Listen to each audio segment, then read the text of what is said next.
Óscar Holguín, la Organización para la Cooperación y el Desarrollo Económico ha anunciado que el crecimiento de México este año podría ser pues negativo. Es decir, en lugar de crecer la economía, se va a achicar quizás en 1.3%. Vamos a tener un retroceso de 1.3% y para el 2026 habrá una contracción de menos 0.6%. Según la OCDE, es muy posible que entremos en una recesión debido al ambiente económico internacional provocado por las medidas arancelarias impuestas por Donald Trump, por estas guerras comerciales que está iniciando Estados Unidos y que aun cuando México pues esté librando la aplicación de aranceles, pues podríamos vernos afectados por el ambiente internacional. Va a ser un año de poco crecimiento en general en el mundo, se estima un crecimiento global de algo así como el 3%, los Estados Unidos podrían crecer 2%, pero México,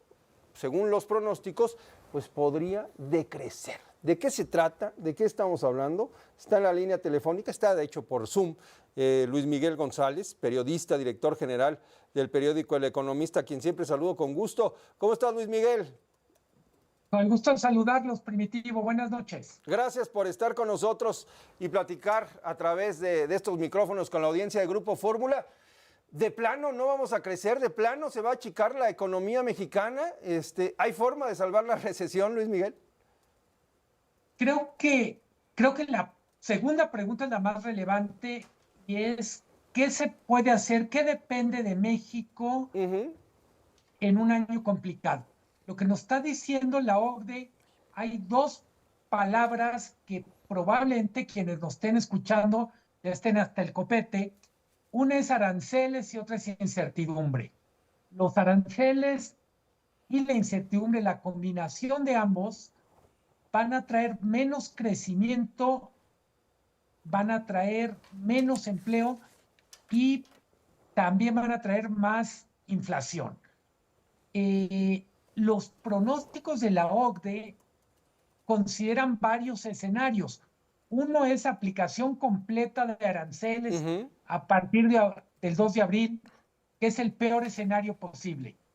Luego hay otro escenario donde no llegan los aranceles de abril, pero seguimos con aranceles de aluminio y acero, donde también habría un golpe al crecimiento.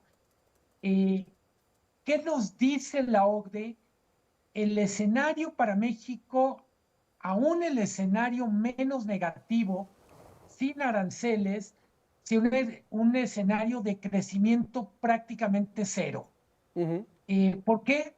Porque de alguna manera tendríamos que pagar el costo de un año con tanta incertidumbre, si me apuras, Primitivo, el costo de estar tan cerca de Estados Unidos en un año en el que Estados Unidos está cambiando todas las reglas, pero en particular las reglas relacionadas con sus principales socios, México y Canadá.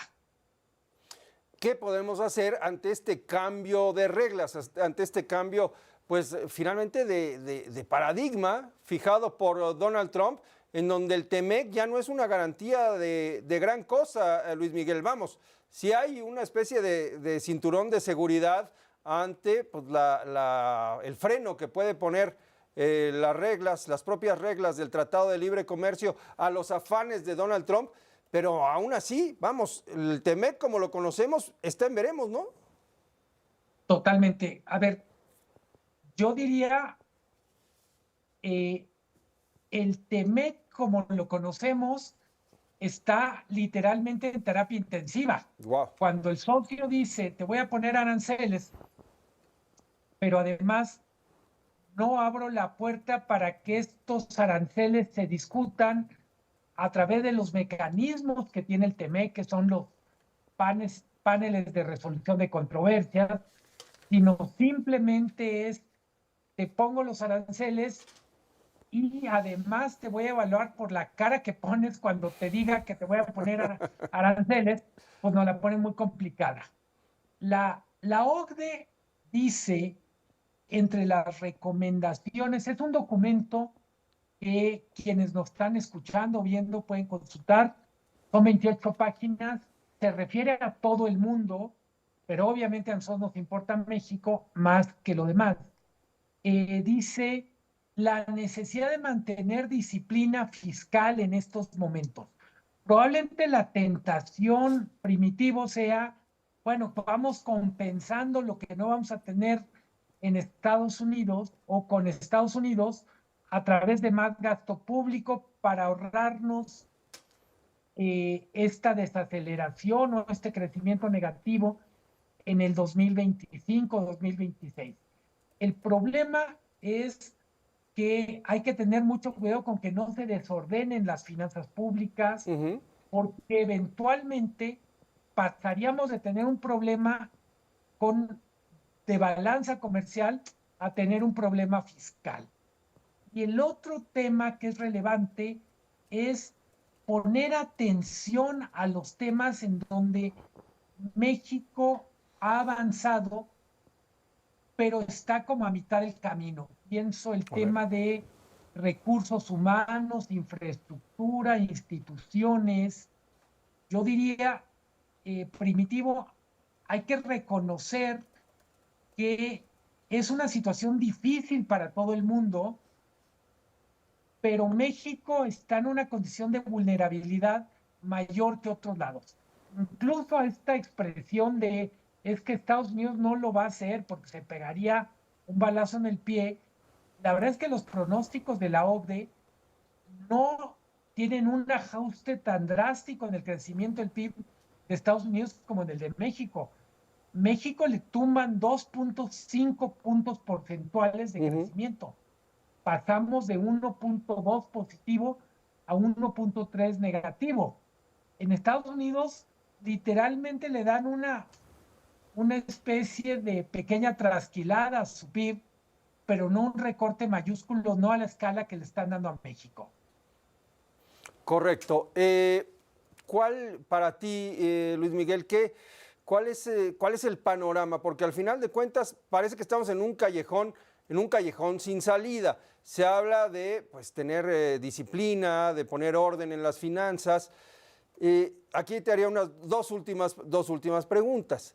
México está sufriendo el desbalance que se provocó, pues, el endeudamiento del último año de la administración de Andrés Manuel López Obrador. Esa sería la primera pregunta. Y la segunda es si pues, México realmente tiene elementos para pues, salir más o menos bien librado del entorno comercial internacional. Finalmente, si se aplican aranceles a China, a Europa, a todos lados, terminará pegándonos, ¿no? Sí, a ver, empiezo con la segunda. Sí. La economía de México es una economía muy compleja y a la larga va a salir adelante. Cuando digo muy compleja, somos un país con una base industrial grande, agroalimentaria, turismo. Curiosamente, somos menos el país petrolero que hay veces escuchamos en el discurso del gobierno y mucho más un país muy diversificado.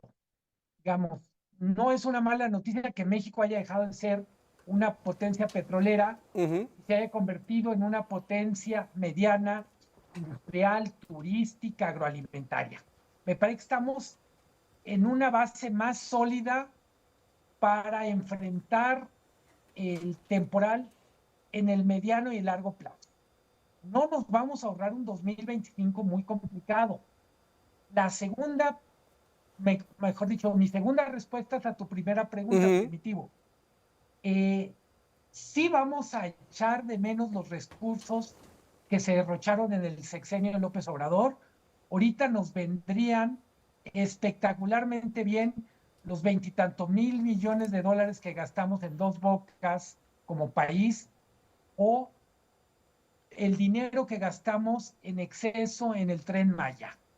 Si tuviéramos estos 40 mil millones de dólares disponibles, probablemente estaríamos en mejores condiciones para enfrentar el choque externo que va a significar en la nueva política comercial de Estados Unidos. Un escenario muy probable es que no sean los aranceles completos del 2 de abril, pero en cualquier caso vamos a enfrentar una presión proteccionista por parte de Estados Unidos que va a ser como estar cargando una tonelada en la espalda. Eso es el riesgo. Yo diría, sí vamos a echar de menos algo del dinero que se malgastó en el gobierno de López Obrador. Muy bien, pues Luis Miguel, muchas gracias por tomarnos la llamada. Como siempre, un gusto y Primitivo, muy buenas noches. Fuerte abrazo, Luis Miguel González, director del periódico El Economista.